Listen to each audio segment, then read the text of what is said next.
Welcome to this explainer. So, you've recently arrived in Spain. You've unpacked the boxes, settled in, but you look around and see those empty chairs at your dining table, wishing your loved ones were right there with you. Well, you're in exactly the right place. Today, we're going to demystify Spanish bureaucracy, which I know can feel like a giant puzzle. Let's dive right into the practical, step-by-step manual for bringing your family to Spain using the specific legal process known as reagrupación familiar, or family reunification. By the end of our time together, you're going to have a crystal clear, actionable roadmap to navigate this whole shebang. Okay, the absolutely crucial first point we have to hit, and listen closely, because a mistake here will literally cost you months of time, is who this is actually for. We need to rule out Spanish citizens right off the bat. If you hold Spanish nationality, stop right here.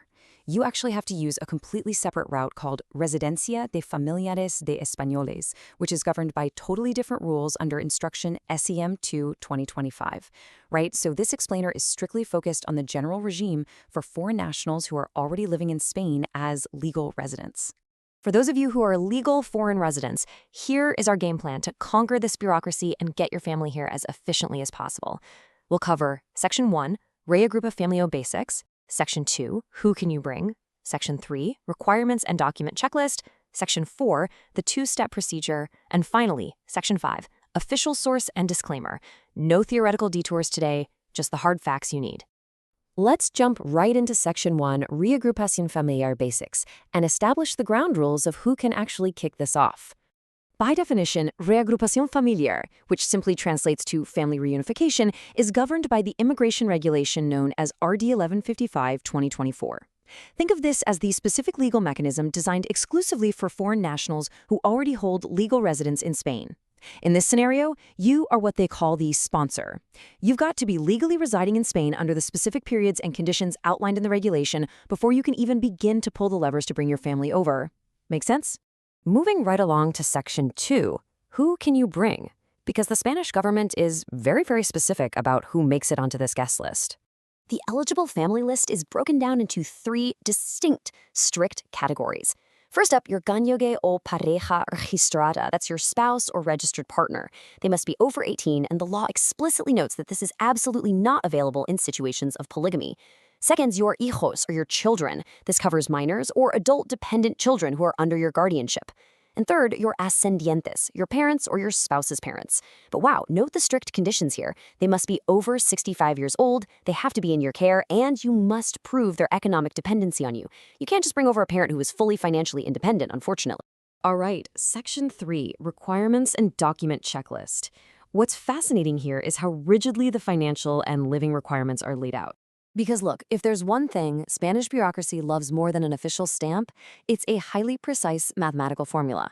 To prove you have ingresos suficientes, or sufficient income, they use a strict calculation based on an economic indicator called the IPREM. To show you have stable, regular income, you must demonstrate roughly 150% of the IPREM for a two-member family unit, meaning you plus the very first person you're bringing over. But wait, for every single additional family member you add to the application, you've got to tack on another 50% of the IPREM to your required income. It's a rigid threshold for sure, but it's meant to ensure your family won't be financially stranded once they get here. Now, alongside that precise math, you also strictly need to prove that you have secured vivienda adecuada, which just means adequate housing for your newly arriving family. It's totally not enough to just have a high income. You need physical, tangible space that meets the local government's specific standards for living conditions based entirely on the number of people who will be living there.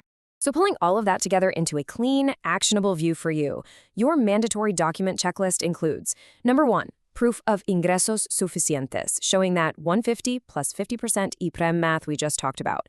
Number 2, proof of vivienda adecuada, which usually involves getting a housing report straight from your local town hall. And number 3, if you are bringing your parents, you need rock-solid proof of their economic dependency on you. This right here is the absolute core tryout of your application packet. But hey, here is an incredibly encouraging fact pulled directly from legal precedents. While the bureaucracy can seem impossibly rigid, courts actually demand that authorities ponderar las circunstancias, meaning they have to weigh your real-life circumstances and your family life.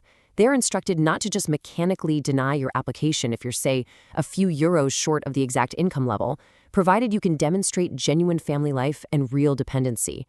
It really provides a much-needed little bit of human context to an otherwise totally dense bureaucratic process. Let's move to Section 4, the two-step procedure. Now that you have all the requirements, how does this actually translate into executing the paperwork? The law dictates what's called a trámite mixto, or a mixed procedure. It basically happens in two entirely distinct geographic locations. Step 1 happens right here in Spain. You, the sponsor, kick off the authorization. You should gear up for a comparecencia personal, an in-person appearance, to submit your documents. Then, once you're approved, we jump to Step 2. The baton passes to your relative back in their home country.